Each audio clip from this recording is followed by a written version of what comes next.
Hi friends, welcome to the kitchen. If I were to make my own rating of salads that changed my life, this is going to be two salads at least. One is the Mediterranean salad and the second one is tabbouleh. Both are beautiful, colorful, fresh, really easy to make. They come together under 15 minutes and they can become your staple if you're trying to lose weight, increase your fiber intake, or just manage hunger throughout the day, or just want some fresh salads and bowls to be introduced into your diet. I have a meal prep series on the channel, so you can check it out. And if you noticed, I don't batch cook or meal prep too many salads. I do prefer them fresh, especially because they're cooked very fast. Let's start with the first salad. This is the Mediterranean salad. And let's begin with the only thing that we need to prep. These are the broccolis. I have broccolinis. It's a hybrid of kale and broccolis. We need to quickly parboil them in hot water for around 3 minutes so they do not lose the crunch. If you like to preserve the beautiful green color, do not overcook your green vegetables. This is one of the most common mistakes that people make. And do not add anything acidic to the water that you cook them in. It will destroy the green pigment and your broccolis are going to turn out brown. A quick ice bath will stop the cooking process, so it will help to preserve this beautiful green color as well as the crunch. Leave it in the water for up to 1 minute and remove from the water so the broccolis are not getting waterlogged. Remove them from the water and tap them dry. It's perfect if you have some paper towels around. This will prevent waterlogging as well. Compared to raw, cooked broccolis and broccolinis allow for better nutrient absorption. Just chop these ones with the medium chop. And moving on to the main crunch contributor, which is coming from romaine lettuce. Do not forget to wash it in a good amount of water. It can be quite dirty, just like any other herb or any other vegetable, especially at the root. Tap the leaves dry before storing or cutting it, and we are going to get around 3 cups of ready-made chopped lettuce. Moving on, we are preparing the mise en place, dicing 1 to 2 cucumbers. I'm using 2 rather small or medium cucumbers.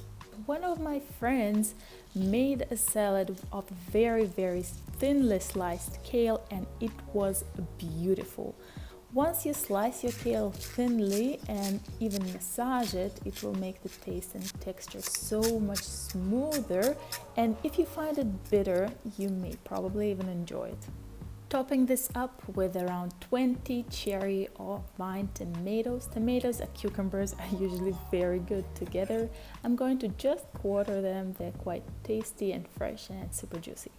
The bulk, the main part is done, and we're finally starting with the vinaigrette. I'm going to use 3 garlic cloves crushed and roughly chopped, and I'm going to mix my vinaigrette in a jar. However, you can use a bowl, a cup, a glass, or even a plate. Vinaigrette classics here, the balsamic vinegar, 3 tablespoons. Another classic, which I typically avoid in cooking, is the extra virgin olive oil, and I'm going to pair it nicely with the balsamic vinegar, and I'm using around 6 tablespoons of olive oil. Balsamic vinegar does cut through the fattiness of the oil and they make a really nice pair together.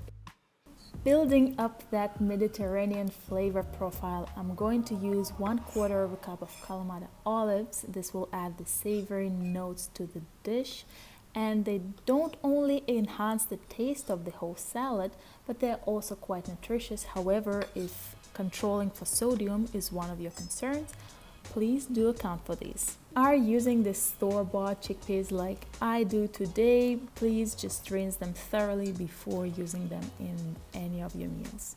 And we are good to go. It's time to assemble everything together. My salad bowl will fit just part of this salad, so go for a bigger bowl if you have one. And isn't it wonderful how this all just comes together with the colors and flavors merging? You're definitely missing out if you're not including salads into your diet. These are not as boring as they used to be. Do not forget to add some salt and do the taste test. The salt can make or break the dish, even if you have the freshest and the best ingredients in hand. And that's a good bite where you have just enough of everything. When I moved to the Middle East, I fell in love with tabbouleh. If you're anyone like me, sometimes you buy a little bit too much parsley or coriander. However, tabbouleh is a great way to utilize any leftovers of fresh herbs, especially parsley. Wash your parsley very well though, because can be a lot of dirt and dust, but don't worry, it can be completely washed off. After we are all nice and clean, I usually remove the stem without the leaves, as I find that it may throw off the texture of the final salad. You can roughly chop it, or you can use a food processor, which I'm going to do here because it's just way faster and I do have a food processor. Small to medium dice for cucumbers. And moving on to the tomatoes, I'm going to use 2 rather ripe but not too ripe tomatoes. The riper the tomatoes, the better. You can drain the juice completely, or you can even de-seed the tomatoes. However, it's kind of a hassle-full process for me. I keep the seeds and the juice in the salad. The bitter part of the flavor profile, I'm using 5 garlic cloves, which can make the taste a little bit too bitter if your garlic is strong. So you can start with 2 cloves and then build up the bitterness as you like it. If you don't like the smell, which I can totally understand, you can roast it in the oven before cooking and it will taste completely different. It will be even a little bit sweet. Here I'm just crushing the raw garlic and roughly chopping it to add directly into the salad. Optionally, add a couple of mint leaves for freshness and try not to bruise your mint as you're cutting it, as the aromatic oils will be better preserved with the precise cut. It's almost time to eat one of my favorite salads, something that you can find in every Middle Eastern restaurant, and it's so simple to make it at home. And the final touch, tabbouleh, starts with the parsley, and for me it probably ends with the lemon. This is a crucial taste and flavor component, and it will bring out the freshness of the parsley and help dilute down the bitterness of the garlic if you've added a little bit too much by the accident. Start with a bit and then build it up. So I'm starting with 1/4 of a lemon and then adding a little bit more. After the taste test, do not forget about it, and don't forget about some salt.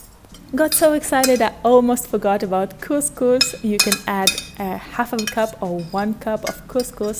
However, if you're grain free, you can skip this part, but I just like the salad to be a little bit more filling. And bon appetit! I hope you do enjoy at least one of these salads. Let me know in the comments. Salads are best consumed fresh, but they make a wonderful addition to something that is batch cooked or meal prep, and you can find some inspo here, and I'm going to link one of my favorite recipes right here so you can go check it out if you're interested. I see you there, and stay safe.